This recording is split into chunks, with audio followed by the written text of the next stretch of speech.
પૂજ્ય ધર્મ ધુરંધર આચાર્ય મહારાજ શ્રી રાકેશ પ્રસાદજી મહારાજ.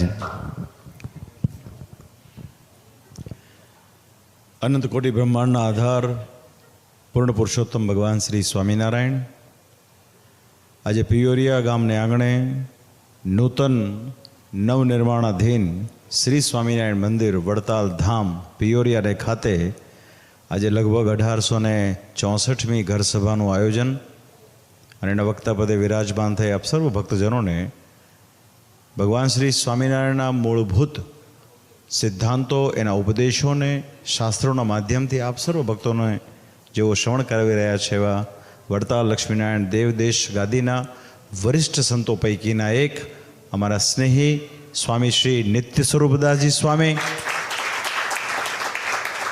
આ સભામાં ઉપસ્થિત છેલ્લા ઘણા બધા વર્ષોથી અમેરિકા ખાતે વડતાલનો સત્સંગ કેમ વૃદ્ધિને પામે એવા જેઓ સુંદર પ્રયાસ કરી રહ્યા છે એવા સ્વામી શ્રી રામદાસજી સ્વામી, ખાસ આપ સર્વ ભક્તોને હમણાં જેમણે સુંદર મજાનું પ્રવચન કર્યું એવા ધોલેરાના સંત વિદ્વાન શાસ્ત્રી સ્વામી શ્રી હરિપ્રકાશ સ્વામીજી, અમારી સાથે વિશ્વવિહારી સ્વામી પધાર્યા છે, બેંગ્લોર અને મદ્રાસ ખાતે પણ સેવા આપી રહ્યા છે.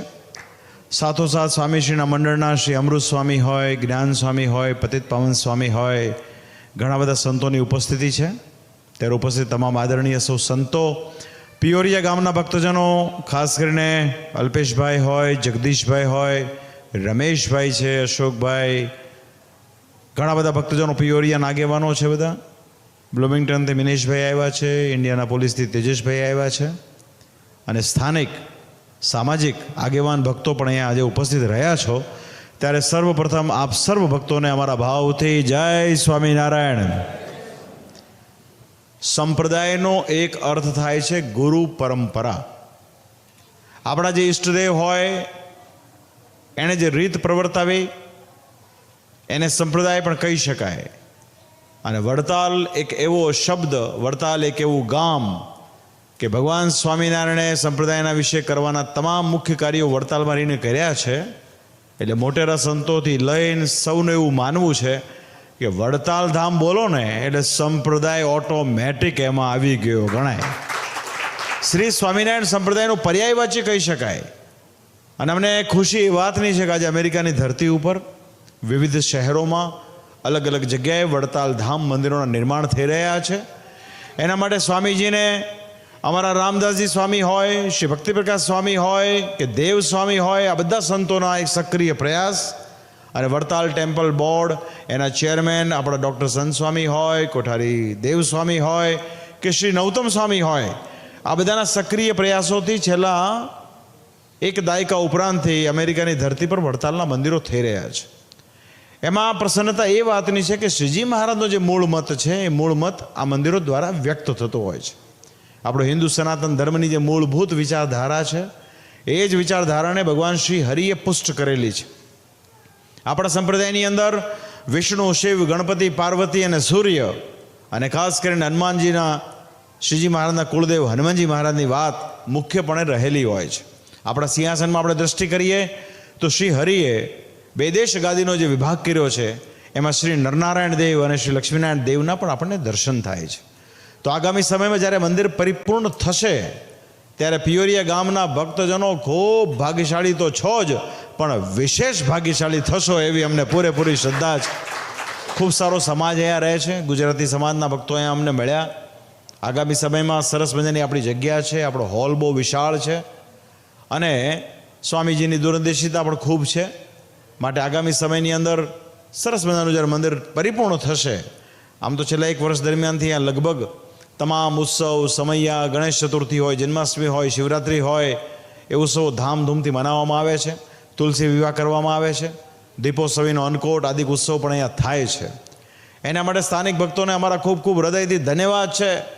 વિદેશની ધરતી પર રહેવું, ઘર સંસાર ચલાવવો, પ્રવૃત્તિમાં રહેવું અને એમ છતાંય સત્સંગનો પક્ષ રાખવો અને પરાપૂર્વનો મળેલો સત્સંગ, આપણા વડીલો પાર્જિતનો જે સત્સંગ એને જાળવી રાખવો, એનો પક્ષ રાખવો, એ બદલ હું તમને તમારી શ્રદ્ધાને ખૂબ ખૂબ ધન્યવાદ આપું છું.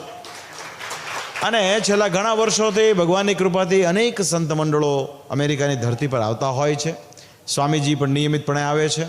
એમનો પણ હૃદયનો એક એવો ભાવ કે જીવના કલ્યાણ માટે શ્રીજી મહારાજે જે સત્સંગની રીત સ્થાપી હોય એ જ રીત આપણે પ્રવર્તાવી જ જોવે. મહારાજ વારે વારે એવું કહેતા કે આ સત્સંગમાં રહી અને સત્સંગની રીત પ્રમાણે જે વર્તશે તે જ કલ્યાણનો અધિકારી છે. તો એ પ્રમાણે આપ સૌ કથા વાર્તા નિયમિત સાંભળજો. જે પણ સંતો અહીંયા આવે ખાસ સૌનો લાભ લેજો.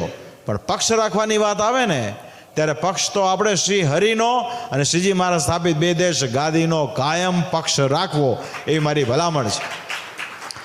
અંતમાં વાલા ભક્તજનો, આજે વર્ષ ચાલે છે ને એ ભગવાન સ્વામિનારાયણે સર્વજીવના હિત માટે જે શ્રી શિક્ષાપત્રી લખી એ પણ વડતાલમાં રહીને લખી. એને 200 વર્ષ પૂરા થવા જઈ રહ્યા છે અને સંપ્રદાયની પરંપરા વર્ષો વર્ષ ચાલે એના માટે પોતાના ધર્મકુળને વિશે આચાર્ય પદનું જે સ્થાપન કર્યું એને પણ 200 વર્ષ પૂરા થવા જઈ રહ્યા છે. આગામી કાર્તિકી માસમાં ખાસ કરીને તારીખ 30 ઓક્ટોબર 2025 થી 5 નવેમ્બર 2025 દરમિયાન કારતક સુદ આઠમથી, આમ તો નોમથી સ્ટાર્ટ થાય પણ આઠમ એટલા માટે કારણ કે આ વખતે એકાદશી ને બારસ એક જ દિવસે છે. કારતક સુદ દ્વાદશીના રોજ શ્રી હરિએ વડતાલમાં લક્ષ્મીનારાયણ દેવ પધરાવ્યા. એના 200 વર્ષનો ઉત્સવ ગયા વર્ષે થયો અને આ વર્ષે આચાર્ય પદ સ્થાપનનો ઉત્સવ અને સાથોસાથ શિક્ષાપત્રીનો ઉત્સવ પણ થશે. આમાંથી આપ સૌ ઘણા ભક્તજનો ત્યાં ઉત્સવમાં લાભ લેવા આવ્યા હશો. આપે જોયું હશે કે વડતાલનો ઉત્સવ એક વૈશ્વિક લેવલ ઉત્સવ થયો. કેમ કે શ્રી હરિ દ્વારા સ્થાપિત બંને દેશ ગાદીમાં એકમાત્ર વડતાલ ગાદી એક એવી વિશાળ કે જેમાં આજની તારીખમાં ધ્યાની જ્ઞાની તપસ્વી શાસ્ત્રોની રચના કરી શકે, ભગવાન શ્રી હરિના મતને જન જન સુધી પ્રવર્તાવી શકે એવા 1300 કરતાં પણ વધારે સંતો એ વડતાલ ગાદી પાસે છે. અને બધાની સામૂહિક શક્તિનો જો સદુપયોગ કરવામાં આવે તો શું ન થાય એ વડતાલ શ્રી લક્ષ્મીનારાયણ દેવના દ્વિશતાબ્દી મહોત્સવ આપ સૌએ માણ્યું. એમાં 2 મુખ્ય વક્તાઓ પૈકીના એક વક્તા તો તમારી સમક્ષ અત્યારે ઘર સભાના માધ્યમથી ઉપસ્થિત છે. તો વાલા ભક્તજનો, એ જ પ્રમાણેનો ઉત્સવ થશે. ઉત્સવ મોટો કરવો, વૈશ્વિક લેવલનો કરવો, એની પાછળનો હેતુ માત્ર ને માત્ર એટલો છે કે આજે શ્રી સ્વામિનારાયણ સંપ્રદાયના નામે અનેક શાખાઓ, અનેક પ્રશાખાઓ, આજે દરેક એમ કહેતા હોય કે અમે સ્વામિનારાયણના મુખ્ય છીએ. એવા સમય સંજોગોની અંદર મૂળ સંપ્રદાયના સંતો, ભક્તો અને આચાર્યશ્રીની એક ફરજ કે આપણે એવા ઉત્સવના માધ્યમથી મૂળ સંપ્રદાયની વાત એવી રીતે કરીએ કે આખા વિશ્વને માલુમ થાય અસલ ઓરિજિનલ સ્વામિનારાયણ સંપ્રદાય એટલે વડતાલવાસી લક્ષ્મીનારાયણ દેવ ગાદી અને શ્રી નરનારાયણ દેવની ગાદી. બસ એના હેતુથી આ ઉત્સવ થઈ રહ્યા છે. તો પ્રત્યક્ષ અપ્રત્યક્ષ એનો લાભ લેજો. હવે આવતીકાલે પણ ઘર સભામાં અમે ખાસ ઉપસ્થિત રહેશું ઇન્ડિયાના પોલીસમાં. પણ આજે ભગવાન શ્રી હરિના ચરણમાં પ્રાર્થના આપ સૌના જીવનમાં ધર્મ, જ્ઞાન, વૈરાગ્ય, ભક્તિની વિશેષપણે દ્રઢતા થાય અને કથા વાર્તાના નિયમિત શ્રવણના માધ્યમે કરી આપણા હૃદયની અંદર આપણા ઈષ્ટદેવનો મહિમા વિશેષપણે મજબૂત થાય એ પણ બહુ આવશ્યક છે. એના માટે પણ અમારી ભગવાનના ચરણમાં પ્રાર્થના છે. તો પિયોરિયા ગામના ભક્તજનો જેમણે આ બધા પ્રસંગની અંદર નાની મોટી સેવા કરી હોય એ તમામને અમારા ખૂબ ધન્યવાદ.